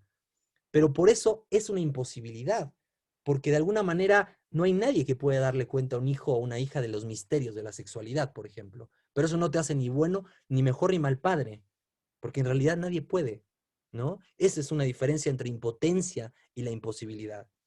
De ahí que, bueno, tomo este fragmento del Rius, desterrado en el tiempo como en isla infinita, sin retorno, exiliado, ¿no? Piensen en el cuerpo del adolescente, ¿no? En esta edad que avanza, que declina, que no cesa, que huye, río al mar, día a día, ¿no? El destierro, el exilio, me hizo pensar, ¿no? En esto que decía de Rabinovich, que les voy a traer algunas reflexiones, pero el cuerpo como lo más propio y lo más impropio, ¿no? Lo más propio y lo más desconocido al mismo tiempo para el adolescente. Y que produce entonces un desencuentro en la sexualidad, un desarreglo, ¿no? Es decir, algo que no encaja, algo que empieza a hacer ruido, ¿no? Es decir, caray, no hay manual, no hay técnica seductora posible que dé cuenta de que el otro me mire como yo esperaría, como yo quisiera, que el otro me ame, ¿no? Es decir, ese desarreglo le produce al adolescente angustia, ¿no? Le produce esa sensación de que el otro no es garantía, de que el otro no va a estar ahí para él, o sea, inevitablemente o indiscutiblemente, ¿no? Como sí puede serlo, lo decíamos en el caso de las toxicomanías, ese objeto que le da una satisfacción inmediata con garantías, ¿no? Pero bueno, digamos, así es el amor, ¿no? O sea, no tiene algo digamos, que para todos sea algo distinto, ¿no? Es así el amor para todos, así es el encuentro de la sexualidad con el otro, ¿no? Entonces, aquí lo que me gusta, además de esta cuestión que habla este poema de la impaciencia, ¿no? de lo que era el ser, ¿no? De ese fuego, ¿no? Que implica la sexualidad, lo que emerge, ¿no? Lo que se aviva, ¿no? También está la belleza, ¿no? También está la belleza, y de ahí la pregunta por la belleza es muy importante, por la normalidad, por ejemplo, para el adolescente. ¿Qué es normal? ¿Qué no es normal? ¿Soy normal? ¿Mi cuerpo cómo es respecto al cuerpo del otro, no? El otro día una chica me decía, es que tal amiga, ¿no? Tiene muy bonitas pompas, ¿no? Y decía, sus pompas son del orden de lo perfecto, decía, ¿no? Y algo de ella que no podía ver en sí misma, no porque tuviera ese cuerpo, no, sino porque había algo de una pregunta por la sexualidad femenina que se jugaba a partir de la relación con esa amiga, ¿no? Porque ella decía, bueno, ¿por qué está esta chica en medio de dos amigos muy queridos y no yo? ¿Por qué cuando caminamos por ciertos pasillos de tal lugar, está ella con ellos y no yo? ¿No? Es decir, una pregunta de ¿por qué ella y no yo? ¿No? ¿Qué tiene ella que no tengo yo? Una pregunta por la falta, una pregunta por la feminidad, ¿no? Y es un tiempo muy importante para escuchar eso, pero también reconocer esta cuestión de la última frase, la última palabra del desacuerdo, ¿no? El desacuerdo en la sexualidad. Siempre hay desacuerdo en las relaciones humanas, malentendido por el lenguaje y desacuerdo con el otro, ¿no? Con la sexualidad, digamos, no hay garantías. Y este fragmento de poema de Luis Ernesto González que les comparto, me gusta mucho porque habla precisamente de lo que podríamos ayudarnos a pensar cómo está siendo la experiencia del amor en cuarentena para el adolescente, ¿no? Y se llama El prisionero. Y dice así, ¿no? Hay un comentario previo, ¿no? Pero el poema dice, me gusta mirar el cielo, mas me siento encerrado en una torre. ¿Será que solamente el prisionero cuando va caminando cree que corre? Mas si camina y al creerlo corre, pone sus pies en vuelo, papalote, y abraza otra felicidad, alcanza inalcanzables. Habrá al fin penetrado el mundo inconquistable, de saber que no puede y tocar una estrella, saber que no lo quiere y quererla a ella, ¿no?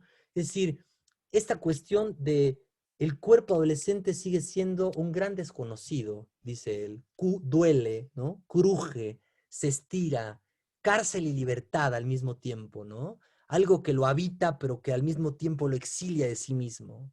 Y ahí la necesidad de compartir algo de esa experiencia con el otro, ¿no? Y ahora, ¿cómo es la posibilidad de un adolescente o una chica para poderse enamorar, ¿no? Muchos decían, ¿no? Pues de alguna manera en este tiempo poder haber vivenciado un primer beso, una primera relación sexual, un primer enamoramiento de otra índole, ¿no? De otro estatuto. Entonces, ahí creo que hay que construir, hay que ver qué está pasando, cómo lo están atravesando y cómo están pudiendo o posibilitar inventar algo de esto. A mí me llamó la atención y digamos fue disruptivo lo que hice quizá porque ahora a propósito del Día del Amor y la Amistad les dije que en la sesión de coordinación de mi grupo les invité a que si querían invitaran a su novia o una amiga y les dije, oigan, si quieren inviten una amiga o su novia y platicamos y hacemos actividades del Día del Amor y la Amistad. Me imaginaba hacer juegos de, pues no sé, díganlo con mímica, cosas así. Me llamó la atención que en el chat de WhatsApp, donde siempre resulta que contestan cuando les invito a hacer algo o a comentar algo respecto a la escuela, hoy se silenciaron por completo. Hoy nadie respondió. Y dejé pasar así 2 días.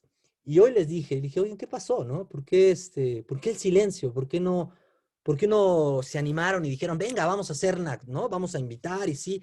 No, nadie, ¿eh? Nadie. Y uno me decía, es que no hay novia, profe, ¿no? Es que no hay novia. Y otro decía, bueno, es que, pues, pues como que para qué, ¿no? Y yo creo que hay algo de ese orden de la chispa, de este erotismo que se está afectando, digamos, en ellos, ¿no? Y me parece importante avivarlo a veces con los chistes, por ejemplo, ¿no? Con la broma, que a veces son torpes nuestros chistes, porque están en otra lógica, ¿no? Pero el albur, la broma, el chiste, la cuestión de aludir a un cierto coqueteo, algo que, ¿no? Produce otra cosa, una sorpresa, me parece muy importante en este tiempo.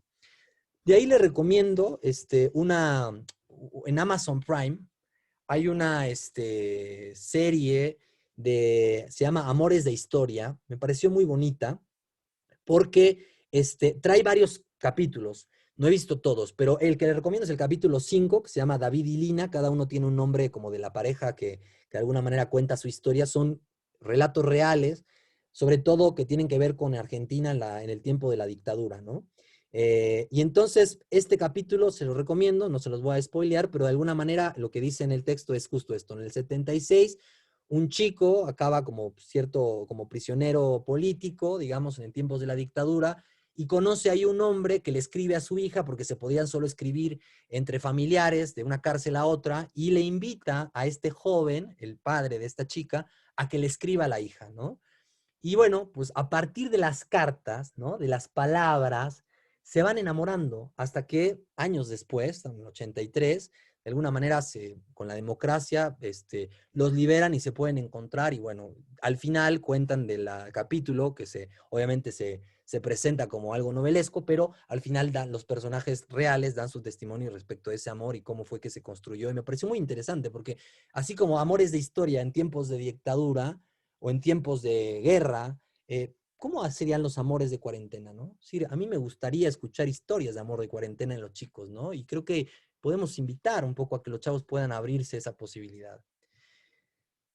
Voy a dar nada más unos 5 minutos más de exposición y me voy a detener, aunque no termine hoy, para poderlos escuchar, para que justamente, digamos, podamos pensar juntos algunas cosas, ¿no?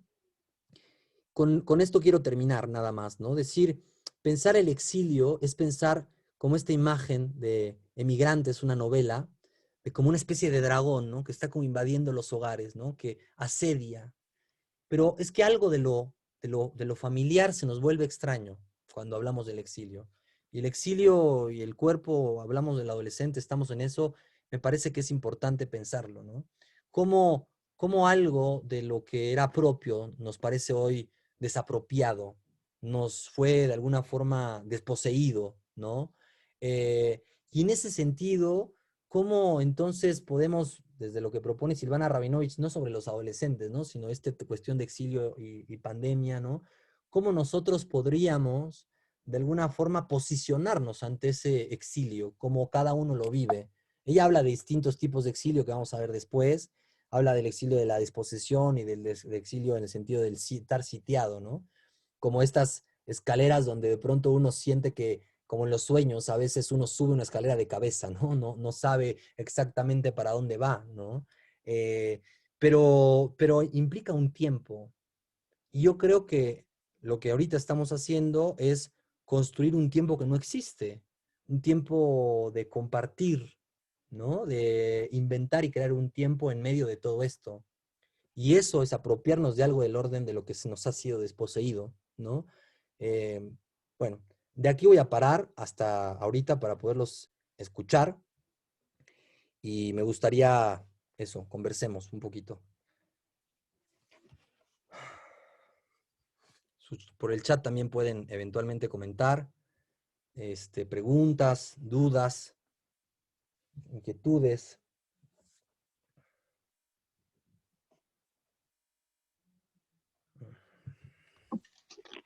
Yo creo que como todas las veces, Javi, nos dejas sin palabras de todo tu conocimiento y la forma en que manejas los temas de los chavos. Este, eh, como que, o sea, mi duda es, pues hay esperanza, es que quién sabe qué tanto va a pasar, pero me encanta la manera en que combinas todos los materiales y me da mucho que pensar y me encanta la forma en que expones, en que nos atrapas y qué bárbaro, no respiras, niño, ni agua tomas, pero te vas de corridito. Felicidades, Javi, me encanta de verdad cómo lo haces. No, ustedes tómense un cafecito, un vinito por mí, porque además, bueno, la poesía tiene una intención, no tiene, porque vamos a seguir un poco de eso, ¿no? De compartir algo íntimo entre nosotros, a pesar de todo esto, ¿no? Y nada más yo diría, a propósito de la esperanza, creo que hay mucho que decir respecto a eso. Vamos a llegar a ese punto, vamos a abrir la esperanza de que ahí llegaremos para comentar algunas cosas, ¿vale? Pero sí. ¿Cómo se pueden acercar los chavos en caso de alguna inquietud? Bueno, en mi caso, lo pueden hacer. Ustedes tienen, digo, y si no se los vuelvo a compartir, tienen mi celular, y tienen mi correo electrónico para que, digamos, yo soy alguien dentro de la prepa, pero al mismo tiempo estoy fuera, ¿no? Es decir, hablo desde la institución como profesor hoy, como coordinador, no como el psicólogo ni nada, pero también hablo de mi experiencia como psicoanalista fuera de lo que es lo escolar y con mucho gusto si alguien quiere platicar o ustedes o sus hijos, podemos abrir podemos hacer ese puente, ¿no? Podemos escuchar la charla de hoy otra vez. No pude entrar desde el principio. La estoy grabando, la grabé, entonces con mucho gusto se las compartimos, ya sea que Teresita se la pidan y con mucho gusto se la hago llegar. Eh, Luis, tienes el micrófono abierto. ¿Quieres comentar algo? Sí, gracias, Javier. Sí, muchas gracias. La verdad, igual que todos, imagino, pues esclarecedor en muchos sentidos, cosas que dices y a mí me hace reflexionar muchas cosas sobre nuestro hijo, sobre la etapa de vida y la forma de vida que estamos todos viviendo, sufriendo, actuando. Realmente me parece, además, la exquisita combinación que has logrado entre poesía y vivencias me han encantado, ¿no? Citar a Levinas y a otros para mí ha sido impresionante, ¿no? Y sí que me hace, pues sí, reflexionar sobre ese tipo de cosas que quizá yo creo, yo las viví hace muchos años y ahora se ven desde otra perspectiva. El cuerpo, la persona, el otro, el yo, todas estas cosas que se ven en psicoanálisis y con psicoanalistas, ¿no? Fue muy, muy atractivo, muy enriquecedor lo que has presentado y te lo agradezco y también insistir en que pues poder tener acceso a esta y no sé si a grabaciones previas, esta me ha encantado, así que gracias, Javier. Gracias a ustedes y Yo como mamá, ahí quiero agregar otra cosa. Que adelante. que las hijos y las hijas, depende del año escolar en el que estén. Por ejemplo, en el caso de nuestra hija, está en el último año de preparatoria. Entonces, con el novio, que no han convivido casi durante todo un año, el tema se vuelve complicado porque van a entrar a otro lugar en el cual ya no saben cuál va a ser el futuro de su relación. Y eso los tiene como muy inquietos, ambos niños, ¿no? Y pues nos da como, pues, y los notas en su manera de actuar, que dicen, ya estoy harta de esto, ya no quiero más, ya, o sea, como, pues obviamente sí ven que su futuro ya va a ser distinto. O sea, y que aparte de la pandemia van a tener otro futuro que es natural. O sea, se van a ir a distintas universidades, por lo tanto, ya no se sabe cuál será su futuro y eso yo creo que los tiene muy inquietos. Y es interesante cómo has tratado las cosas de los duelos. Y eso, bueno, fue muy enriquecedor para nosotros como papás. Creo Gracias. que algo de esto que mencionas es muy importante en cuanto a eh, la cuestión de las relaciones amorosas, y la sexualidad, porque socialmente pensemos que los espacios públicos en realidad eran los espacios de encuentro para los adolescentes en materia de lo sexual. Es decir, cuando digo sexual, no digo solo digo actos, relaciones sexuales propiamente dichas, ¿no? Sino como el encuentro, el beso, ¿no? Cómo nos incomodaba en las plazas verlos besándose, ¿no? Aventándose de repente un faje, ¿no? Como decimos aquí en México. Y, y producía algo de envidia también, ¿no? En los adultos verlos así, tan descarados públicamente. Y hoy eso está cerrado. Y cuando no podían hacer eso, lo hacían en casas vacías, donde los padres a veces se ausentaban, pero son pocos los espacios donde los adolescentes tienen para encontrarse hoy. Creo que como sociedades, no solamente en México, en general, sí a mí me plantea al menos la pregunta de, bueno, ¿cómo habrían inventado ustedes una forma de poderse encontrar con el otro a propósito de eso que emerge, como lo estamos viendo, inevitablemente, ¿no? Que no lo puedes controlar. Y que sí, hoy en tiempos de lo virtual se ha, digamos, hablaba de una deserotización, pero se han como perdido algo de esto, pero de alguna forma creo que es vital. Entonces, ¿cómo construir esos espacios donde antes estaban asegurados para ellos, en lo público, pero que es tan difícil para ellos encontrar, a diferencia de nosotros los adultos, un espacio de intimidad, ¿no? Eso es algo como que sí me hace pensar mucho, ¿no? Y que bueno, lo he visto y lo he discutido con algunos colegas en ese sentido.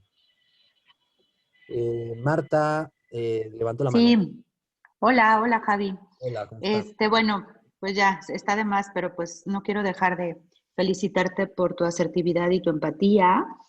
Y a mí en lo particular lo que me preocupa es que si para todos ha sido difícil esta pandemia y todo lo que se está viviendo, hay que sumarle a los que hemos tenido pérdidas de familiares cercanos en corto tiempo, ¿no? En mi caso, por ejemplo, hemos perdido 3 personas en 4 meses y pues Francisco y yo estuvimos con un pie en una cáscara de plátano por este bicho, internados 20 días donde pues mis hijos estuvieron solos, pasaron solos lo que fue Navidad y Año Nuevo.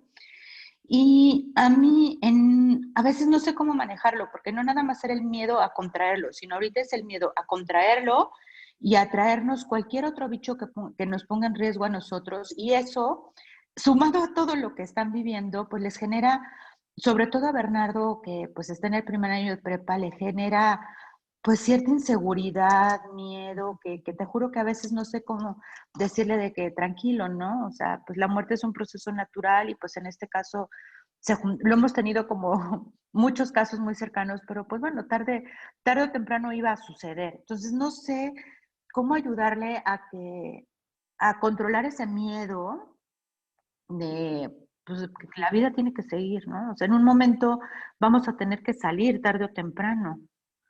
O sea, Sí, no podemos estar toda la vida aquí encerrados, ¿no?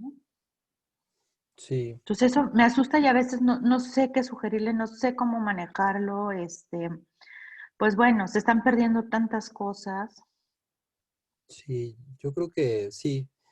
Yo creo que hablas de algo muy particular, ¿no? Que justo lo tocaba casi al final de esta experiencia de pronto de desvalimiento, ¿no? Lo hablábamos desde el desamparo, pero es como un desvalimiento. Yo también he escuchado casos de una niña de 5 años que su madre y sus padres se contagiaron y bueno, estaban con los síntomas, afortunadamente no de hospitalización, pero sí de un cansancio abrumador que no se podían levantar y la niña estuvo sola en esos días, ¿no? Entonces, yo confío plenamente, ¿no? En esta capacidad, decíamos, de inventiva y de sobreponerse a cierta adversidad muy particular de los niños y los adolescentes en particular.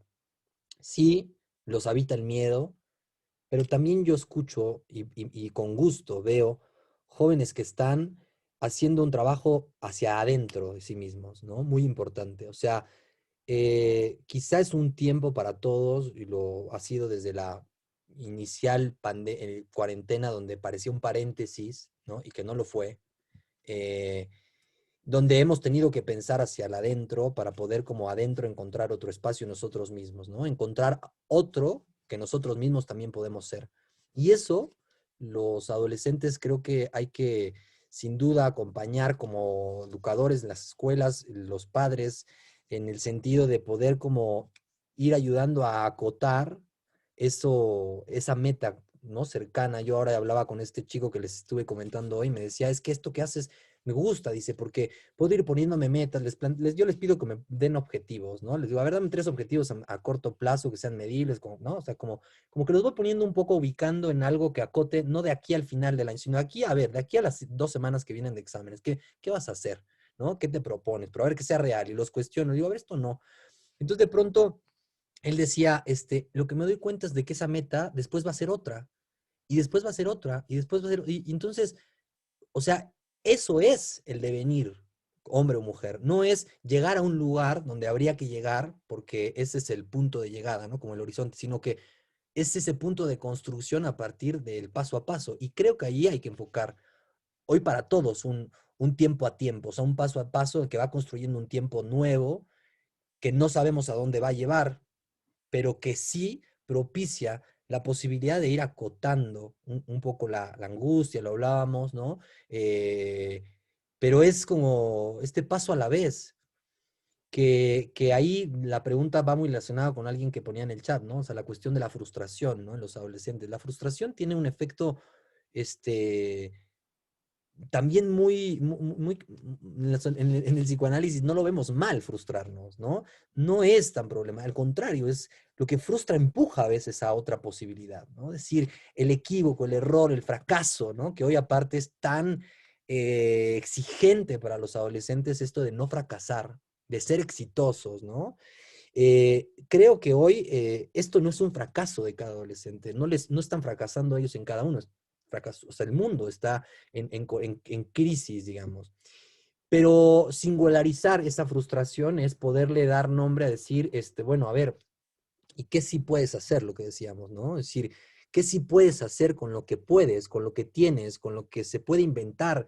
Los encuentros con los demás, los chicos y las chicas que se puedan encontrar hoy, a pesar, digamos, con cierta distancia, con cuidados, ¿no? Se ha visto que tienen un efecto de calma, de apaciguamiento en ellos, ¿no? Aunque a veces, claro, el cuerpo a cuerpo, esto, incluso en las relaciones de noviazgo es más difícil, pero yo creo que eso se tiene que hablar, ¿no? Eventualmente un chico tiene que hablar con su novia, e incluso, ¿no? Los padres hay que hablar, decir, voy a ver, o sea, pues es que es tu novia, o sea, digamos, no es que antes no tuvieran una cierta relación a veces donde eran novios de WhatsApp, ¿no? A veces hay novios hoy, no solo los adolescentes, novios de Facebook, ¿no? Que nunca se han visto y que se enamoran, ¿no? Es decir, estamos en tiempos también virtuales del amor. Pero sí creo que para ellos es acompañar a que esa frustración se acote y al mismo tiempo dar un sí, una posibilidad, ¿no? De cómo crear con ellos, inventar cada uno en su familia un espacio, una fórmula, una forma para que ellos tengan ese cobijo del amigo, de la amiga, de la novia, del novio, porque lo que decían de la universidad también es cierto que antes pasaba, ¿no? Es decir, siempre llegar al punto de tercero de prepa causaba cierta dificultad de la incertidumbre de saber, bueno, vas a ir a conocer a otros y a otras y capaz, ¿qué hacemos? Mejor terminamos antes para que no nos duela después, ¿no? Muchas veces lo hacían así. Pero ahorita también es cierto que no van a ir a lo mejor a ningún sitio. Va a permanecer probablemente esto así, ¿no? Y a mí, en lo particular, digo, es lo que hoy iba a plantear al final, pero sí me interesa mucho escucharlos a ellos. Ahorita veía en el chat una persona que decía, bueno, ya meterse a la femenil como escuchar, a mí me encantaría, porque yo lo voy a hacer ahora, ya me autorizaron, les comenté la vez pasada la propuesta que hice de escuchar a todos los grupos de la prepa, y la semana primera de marzo, la primera semana de marzo, terminando exámenes, me voy a meter a todos los aulas virtuales a escucharlos. Me interesa saber qué están pensando, qué está pasando, cómo lo están viviendo, qué inventan, qué propuestas, ¿no? Qué necesitan. Creo que es fundamental ahora, porque yo he visto que se habla muchísimo de los adolescentes, pero se habla muy poco con ellos, ¿no? Es decir, hablamos mucho los padres, los educadores, vemos webinars de, el adolescente en tiempos de pandemia. Entonces todos hablamos de lo que al adolescente le pasa, pero es muy poco, yo he escuchado muy poco a espacios donde el adolescente pueda hablar respecto a lo que le está pasando, ¿no? Por ejemplo, de ahí algo que ahorita digo, se los comparto a ustedes como un adelanto. A partir de esta escucha, yo al comité lo voy a proponer como una serie de propuestas, de medidas, de intervención, de acompañamiento. La vez pasada hablábamos del tema de la deserción escolar, ¿no? Y esas cosas, pero, por ejemplo, investigué y veía que en Canadá habían hecho como una especie de corto documental respecto a cada experiencia de los adolescentes en la pandemia, ¿no? Que pudieran como contarla. Entonces dije, bueno, ¿y si les pedimos escribir? Porque hay chavos que no te dicen lo que sienten, ¿no? Y hacemos un ejercicio de escritura, no sé, donde les invitemos a cuéntame tu pandemia, ¿no? Y lo voy a hacer, o sea, lo voy a proponer, ¿no? Y creo que eso es darle una manera de darle voz y que puedan acotar con la escritura algo de la angustia también, ¿no? O de lo que están viviendo. sería de mucha ayuda que se les pueda dar una conferencia plática para ayudarlos con la frustración, les ayudará a saber lo que sienten, es normal. Sí, justo en la línea que comentaba. Al inicio de la pandemia veíamos a nuestros hijos conectarse con sus grupos de amigos. Desde hace un tiempo se han quedado en el chatear en el celular, pero hicimos un desánimo porque para ellos no es un encuentro. ¿Qué va a pasar después cuando volvamos a la normalidad? ¿Qué tanto les va a afectar en su desarrollo todo eso que no pudieron vivir de acuerdo a su edad de adolescentes? Claro, son efectos que no podemos medir, ¿no? Pero por ejemplo, en este texto de Ubieto que les digo que va a salir pronto, él plantea algo interesante a propósito de esta como normalidad. Habla un poco de que ciertas profesiones, ciertas cuestiones, ciertos quehaceres van a poder quedarse quizá en lo virtual, otras cosas a lo híbrido, ¿no? Quizá la educación va a ser en esos términos, ¿no? Quizás sea algo que requiere lo híbrido y lo requiere por muchas razones. Él incluso ahí habla de un intento de proyecto en Nueva York donde se intentó por medio de Bill Gates hacer como un proyecto donde fuera solamente de la escuela y bueno, fracasó afortunadamente, ¿no? Por diversas razones, donde justo lo que importa también es cómo esta experiencia del encuentro con el otro produce un deseo de aprender, ¿no? Ahora sí se sostiene en lo virtual porque creo que esto ahorita que nos causa al estar juntos, es a pesar de no podernos mirar de cerca, ¿no? Este efecto que sentimos ahora podernos encontrar, transmite. Y eso es muy bueno para ellos, todavía que puedan encontrarse con eso, ¿no? Vivir un día a la vez con esperanza, fortaleza, aprovechar el tiempo, construir innovación, nuevas oportunidades, esta nueva normalidad. Mi inquietud en esta cuestión del amor y el desamor a mi hijo le cortó la novia a distancia y me di cuenta que su autoestima se vio afectada. Incluso ahora me dice que él se ve a futuro solo. Claro. Bueno, ¿cómo manejarlo como padres? Aceptar que hay cosas ya que no se pueden manejar, ¿no? ¿Cómo manejarlo soltando el volante, ¿no? Es decir, yo creo que es entender que ya cada uno, que el joven y la chica va a tener que tomar un poco el timón, pero estar para haber escuchado esto que el hijo pudo contar me parece ya bastante y muy importante. Ahora, de ahí a qué va a poder él hacer con eso, se verá en el tiempo. Como cuando uno dice, digo, no sé si les ha pasado, en algún momento a mí me llegó a pasar, ¿no? Y creo que le pasa a muchas personas que yo he escuchado en consultorio, donde terminan una relación amorosa y sienten que nunca más se van a volver a enamorar de la misma manera, ¿no? Como se enamoraron por esa persona. Hay que darle tiempo al tiempo, ¿no? Es decir, realmente eso es lo bonito del amor, ¿no? Lo súbito y lo sorpresivo del encuentro, ¿no? No va a asegurarse ni siquiera el mismo poderse asegurar a sí mismo que va, a menos de que haga un voto, ¿no? Pero aún así los que hacen votos a veces padecen esa posibilidad de seguir sosteniéndolos, ¿no? Precisamente porque eso los irrumpe a pesar suyo, ¿no? Entonces hay que dar, quizá no hay que tomarlo a la letra, sino acompañar y mirar, ¿no? Ahora, la realidad es que muchos jóvenes hoy también saben que se puede estar solo estando en pareja. A veces sabemos que no estar en pareja necesariamente significa estar acompañado. A veces es una manera también de estar en soledad. Entonces, habría que ver qué concepto de soledad él se construye a futuro, ¿no? Eh, Preocuparnos menos, ocuparnos más y confiar en Dios, poner en práctica todo lo que compartes. Ok, ¿cómo manejarlo como padres? Arriba creo que había una pregunta, la introspección de mis chavos para sobrellevar esta situación que no platican con nosotros. Seguramente algunas lo comentan con amigos y otras se las guardan para sí mismo. Sin duda platicar con alguien puede ser muy necesario. Creo que sí, creo que lo que a los adolescentes les duele mucho de hace un tiempo es la falta de interlocutores, ¿no? De gente que pueda escucharlos desde otro lugar que no sea la misma serie de sus papás, ¿no? De los padres. Y eso no es tan fácil encontrarlo, ¿no? Piensen ustedes, si ustedes tienen con quién hablar respecto a cómo se sienten ahora, ¿no? Con quién se sienten en confianza para poder hablar. O sea, encontrar un otro que te dé confianza para hablar de tu intimidad no es tan fácil, ¿no? No es tan sencillo. Caí en cuenta de lo que están viviendo mis adolescentes, me llegó al corazón mucho que reflexionar, observar, modificar. La actitud estricta, bueno, qué bueno, la cuestión dura, rígida, ahorita quizá produce, no sé, ¿no? Ruptura, no necesariamente. Vi una película hace poco que se llama The Boy's Life, también está en Amazon Prime, con Leonardo DiCaprio.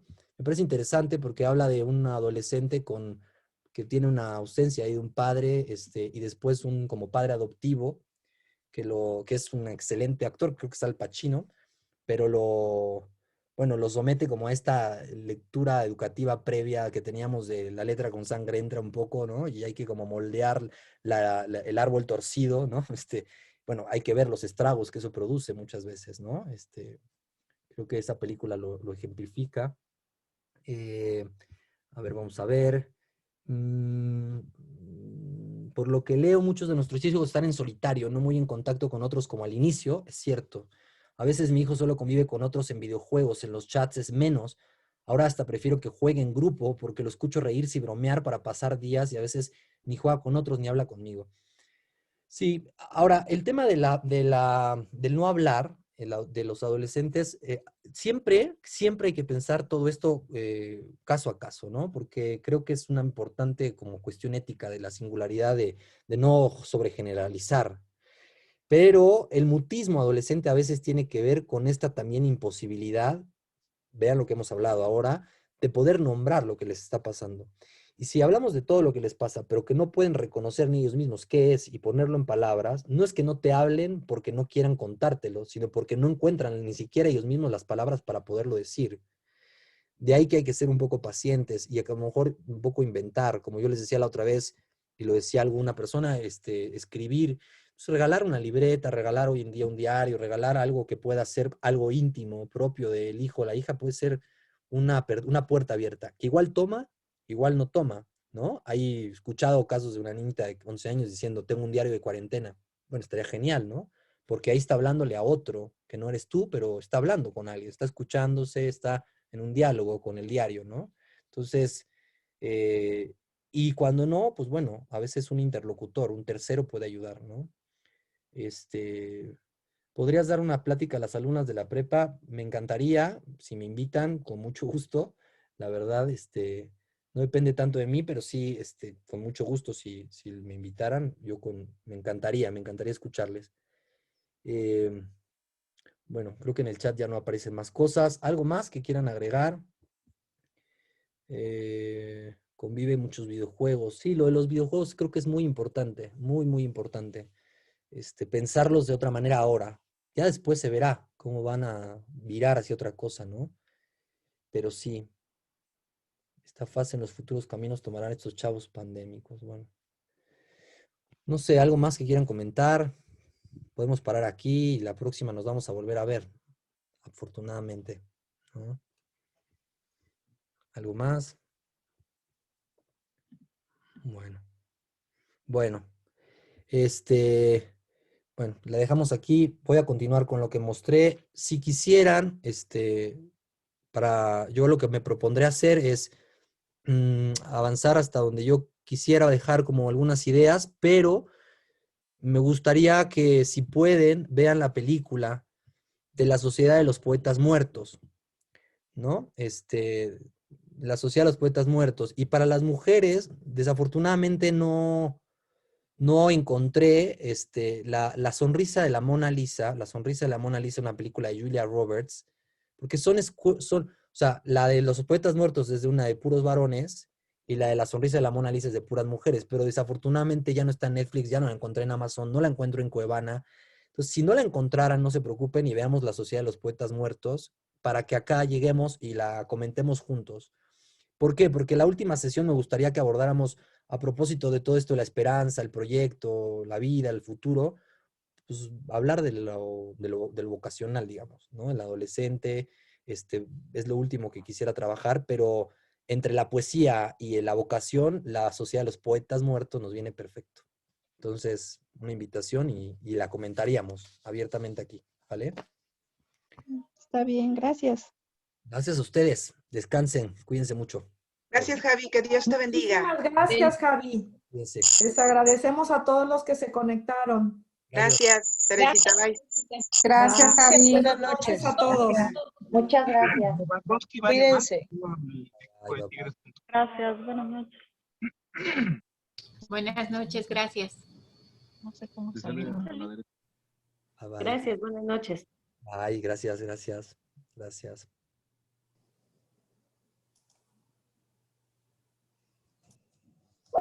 Muchas gracias, buenas noches, hasta el provecho día. Claro. Hasta luego, buenas noches.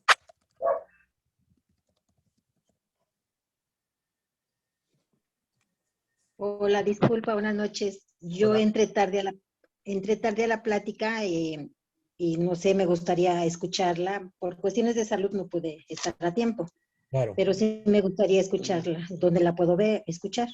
Sí, yo ahorita, si gusta en el chat, póngame si quiere su correo y yo me comprometo a mandársela. Ok, claro que sí. Muchísimas gracias. Buenas noches. No, gracias a usted. No, es perfecto. Tsubaki, perfecto, ya está.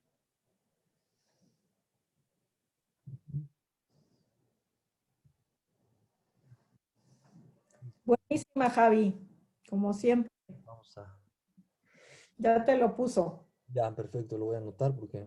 Y te encargo a la señora que te dije hoy, la de la vez pasada. Claro, sí, yo Por le. favor, Javi, gracias. Ahorita lo anoto para que no se me olvide. Sí. Hay alguien más que lo puso, Marta María Delgadillo Álvarez. Ok, Delgadillo. Ay, hola, buenas noches. Perdón, es que el correo se me fue mal. ¿Te lo puedo volver a mandar de favor? Claro. Ahí va, ¿eh? Te lo escribo. Un poco raro, perdón. Javi, te voy a tener que dejar. Sí, no te preocupes, yo aquí me quedo. Muchas gracias, Javi, por todo. Gracias a ti, Tere. Buenas noches, cuídate. Bye. Muchas gracias. Ahora sí ya te lo mandé. Muchísimas gracias. Dudovom, perfecto. Ok, gracias. Muchas gracias igualmente, ¿eh? Felicidades, excelente sesión. Gracias, que estén muy bien. Muchas gracias, buenas noches. .net.mx. Dudovom.